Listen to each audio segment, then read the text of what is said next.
श्री स्वामी समर्थ। मी प्रांजली। 14 डिसेंबरला आहे मार्गशीर्ष महिन्यातील पहिला गुरुवार।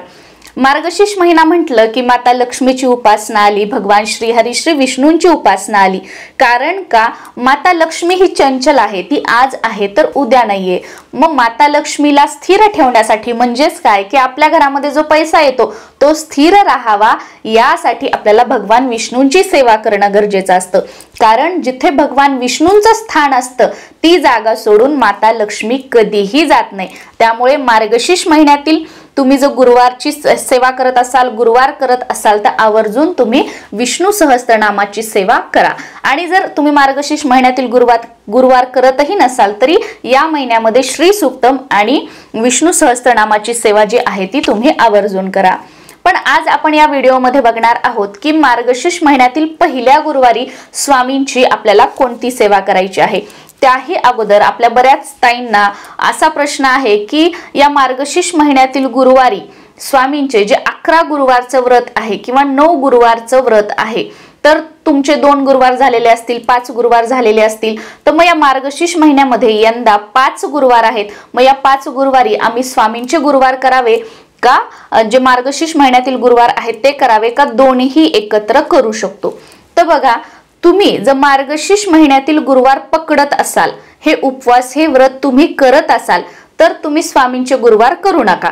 आणि मार्गशीर्ष महिन्यातील गुरुवार जर तुमच्या घरामध्ये करत नसतील, तुम्ही स्वतः हे उपवास हे व्रत करत नसाल तर तुम्ही स्वामींचे गुरुवार जे आहेत कंटिन्यू तुमचं जसं आहे तसं तुम्ही करू शकता। याच पद्धतीने आता तुमचं मार्गशीर्ष महिन्यामध्ये स्वामींच्या 11 गुरुवारचं उद्यापन येत आहे, तर मग ते कसं करायचं?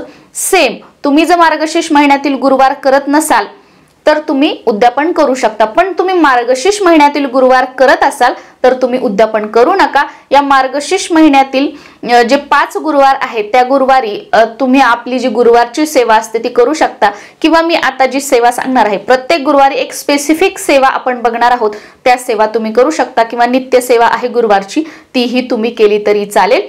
फक्त हे जे उपवास आहेत ते आपण काउंट नाही करू शकत जर तुम्हाला मार्गशीर्ष महिन्यातील गुरुवार तुम्ही करत असाल तर। सेवा मात्र आपल्याला सर्वांना करायची आहे, कारण तुम्ही मार्गशीर्ष महिन्यातील गुरुवार तुम्ही पकडणार आहात तर तुमचे 11 गुरुवार पण चालू आहेत, तर मग 11 गुरुवार मध्ये तुम्ही गुरुवारी महाराजांची जी सेवा करता ती सेवा आपल्याला या महालक्ष्मीच्या ज्या सेवा करतो त्याच बरोबर आपल्याला करायची आहे। क्लिअर झालं?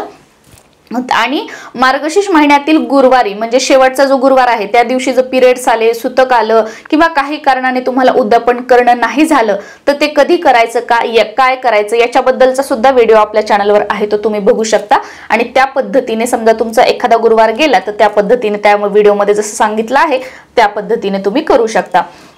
तर आता मार्गशीर्ष महिन्यातील पहिल्या गुरुवारी जर तुमच्या घरामध्ये व्यसन करणारी व्यक्ती असेल, जसं की तुमचे मिस्टर व्यसनी असतील, तुमचा मुलगा व्यसनी असेल, वाईट नादाला लागलेले असतील, वाईट संगत लागलेली असेल, बाहेरच्यांचं ऐकून घरामध्ये त्रास देतात, सर्वांशी चांगलं बोलतात, चांगलं वागतात, पण तुमचे मुलं असतील किंवा तुम्ही असाल तुमच्याशी ते कधीच प्रेमानं बोलत नाहीत, सतत चिरडून किंवा ओरडून तुमच्याशी ते बोलतात, घरामध्ये रागराग करते घरातील एखादी व्यक्ती, तुम्ही खूप समंजसपणे प्रेमाने चला बाबा आपण शांत राहू म्हणजे घरामध्ये ही व्यक्ती आज सुधरेल, घरामध्ये शांतता राहील असं करताय, पण समोरची व्यक्तीचा जो ॲग्रेसिव्हनेस आहे तो वाढत चाललेला आहे, असं जर असेल तरीही तुम्ही सेवा करू शकता। किंवा तुम्हाला आजारपण आहे, डिप्रेशन आहे, सतत डोक्यामध्ये नकारात्मक विचार येतात, तुमच्या घरामध्ये शिक्षण घेणारी मुलं आहेत त्यांचं अभ्यासामध्ये लक्ष लागत नाहीये किंवा ते व्यवस्थित अभ्यास करत नाहीयेत, तर यासाठी सुद्धा तुम्ही ही सेवा करू शकता। किंवा तुमच्या घरामध्ये एखादी आजारी व्यक्ती आहे, बाधित व्यक्ती आहे, औषध उपचार करताय, ट्रीटमेंट घेताय पण फरक दिसत नाहीये, तर अशा वेळेला तुम्ही ही सेवा करू शकता।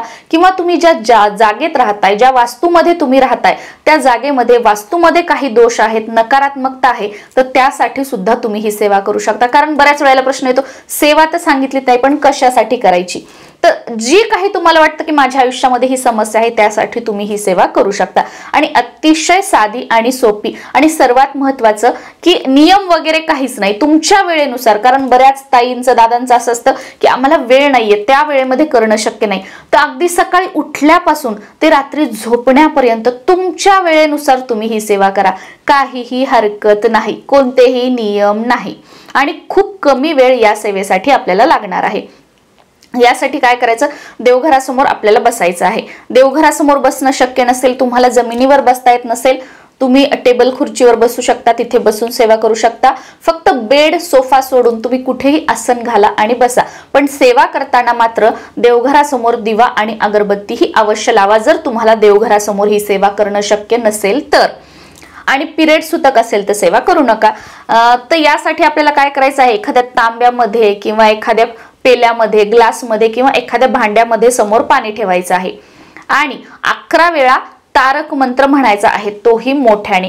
कारण तारक मंत्राचा जो उच्चार आहे तो त्या पाण्यावर पडला पाहिजे आणि ते पाणी अभिमंत्रित झालं पाहिजे. आणि हा ग्लास आपण समोर ठेवलाय, सेवेला आपण सुरुवात करणार आहोत, त्या अगोदर मी ही सेवा कशासाठी करते हे तुम्हाला महाराजांना सांगणं गरजेचं आहे की महाराज, मी तुमची सेवेकरी आहे आणि या गोष्टीसाठी, या कारणासाठी मी ही सेवा करत आहे. तर या व्यक्तीला सद्बुद्धी द्या किंवा व्यसन सुटे द्या, जे काही आहे ते तुम्हाला अगदी मनापासून सगळं महाराजांना सांगायचं आहे. त्यानंतर 11 वेळा तुम्हाला तारक मंत्र म्हणायचा आहे. तारक मंत्र कोणता, निशंक होई रे म्हणा, निर्भय होई रे म्हणा, प्रचंड स्वामी बळ पाठीशी नित्य आहे रे म्हणा. तर हा जो तारक मंत्र आहे तो तुम्हाला मोठ्याने म्हणायचा आहे. 11 वेळा तुम्ही तारक मंत्र म्हटला. आता हे तुम्ही पाणी समोर ठेवलं आणि त्या पाण्याकडे बघत हा मंत्र म्हटला तरीही चालेल, किंवा तुम्ही ग्लास किंवा तांब्या ठेवलेला आहे तर त्यावर आपला उजवा हात असा ठेवायचा आणि तारक मंत्र म्हटला तरीही चालेल. 11 वेळा म्हणून झालं, त्यानंतर परत तो जो ग्लास तांब्या वगैरे आहे त्याच्याकडे बघायचं, किंवा त्याला हात लावू शकत असाल तुम्ही 2 असे तर लावायचे. आणि तुमची जी काही इच्छा आहे परत महाराजांना सांगायचं की या गोष्टीसाठी, या व्यक्तीसाठी मी ही सेवा केलेली आहे. झालं आपलं काम. त्यानंतर ज्या व्यक्तीसाठी तुम्ही ही सेवा केलेली आहे तर त्या व्यक्तीला हे जे पाणी आहे ते तुम्हाला पिण्यासाठी द्यायचं आहे. समजा तुम्ही आज रात्री सेवा केली, रात्री तर ती व्यक्ती झोपलेली असेल, पाणी प्यायला नाही देऊ शकत, तर तुम्ही ते पाणी उद्या देऊ शकता. परत त्याच्या परवाचं पाणी तुम्ही आदल्या दिवशी बनवून ठेवू शकता. या पद्धतीने सुद्धा तुम्ही ही सेवा करू शकता. जर दिवसभर तुम्हाला शक्य नसेल, तुम्ही ऑफिसवरून येता, संध्याकाळी सेवा करतात, त्यासाठी मी सांगते. बाकी आपण आपल्या वेळेनुसार सेवा करू शकतो आणि त्या व्यक्तीला हे पाणी आपल्याला पिण्यासाठी द्यायचं आहे. ज्या व्यक्तीसाठी सेवा केली आहे त्याच व्यक्तीला हे पाणी द्यायचं आहे. आता तुम्ही घरासाठी केलेली आहे, घरामध्ये नकारात्मकता आहे, भांडण होतात, आजारी व्यक्ती आहे किंवा बाधित व्यक्ती आहे, तर सेम सेवा करायची, मनोकामना सांगायची आणि हे पाणी जे आहे ते आपल्या पूर्ण घरामध्ये आपल्याला शिंपडायचं आहे. तुम्ही सकाळ संध्याकाळ दोन्ही वेळा शिंपडू शकता. आपल्या घराचं मुख्य प्रवेशद्वार आहे तर उंबरठ्यावर पण शिंपडू शकता, वरती पण हे करू शकता. म्हणजे घराच्या कानाकोपऱ्यात तुम्हाला हे पाणी शिंपडायचं आहे.